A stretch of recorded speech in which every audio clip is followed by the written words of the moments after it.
It's time for business news with Richard Southern. And Richard, Canada's biggest coffee chain is trying to go green, but that's easier said than done. Sure is, Erica. Hello to you.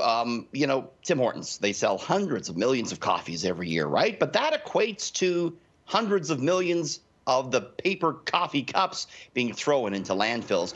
Just last year, Greenpeace named Tim Hortons as one of its top polluters because of all those cups. But the company says this is going to change eventually. Timmy's is eyeing a reusable cup future. So says the COO of the company, Duncan Fulton. Take a look. Right now, we're looking at cup variations that will improve the recyclability of cups, make them more compostable. But in addition to that, the single best solve is a reusable cup. And the biggest barrier to a reusable cup is consumer behavior. And I think one way to look at it is there was a time when smoking was cool and then it wasn't. And there was a time where no one wore seatbelts and then they did. In our future, there will be a generation that could not imagine using and throwing away a cup.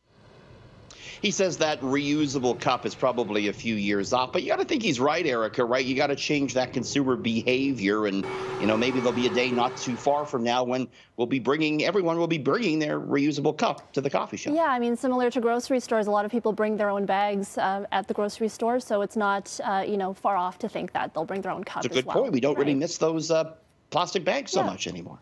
Okay, and Tim Hortons is huge here in Canada, but a popular British sandwich and coffee chain is about to cross the pond. Yeah, you know it if you've ever traveled to London, Erica, or some other European destinations. PRET, a very popular sandwich chain over in Europe. It has more than 400 outlets in the United Kingdom, locations in Switzerland and Brussels and what have you. PRET translates into ready to eat. It's basically a gourmet coffee shop that sells a wide selection of pre-made sandwiches, salads, and wraps. It's dipping its toe into the Canadian market. A&W, the burger chain, they're going to start selling PRET items in select stores. And if that pilot is successful, A&W will get the exclusive franchise rights to open PRET stores here in Canada. You might think, Erica, boy, we got a lot of coffee and donut shops in Canada. Can this be successful? I talked to some food service experts today, and they say it might be. Canadians, we drink among the most coffee in the world, so there's always room for another competitor in the marketplace. Yeah, we always love trying new coffee, too. Okay, 100%. And finally, millions of Canadians have been priced out of the real estate market, but others are turning to a different type of bank for help, Richard. The bank of mom and dad, Erica.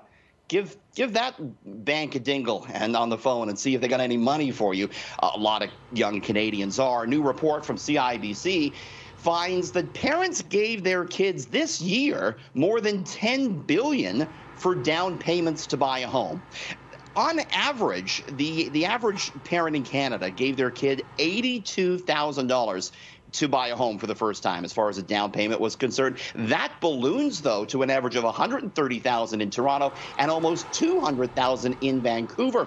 Analysts at CIBC say it's clear this issue is actually impacting house demand and therefore housing prices. Though CIBC points out that a down payment gift from your parents isn't a new phenomenon.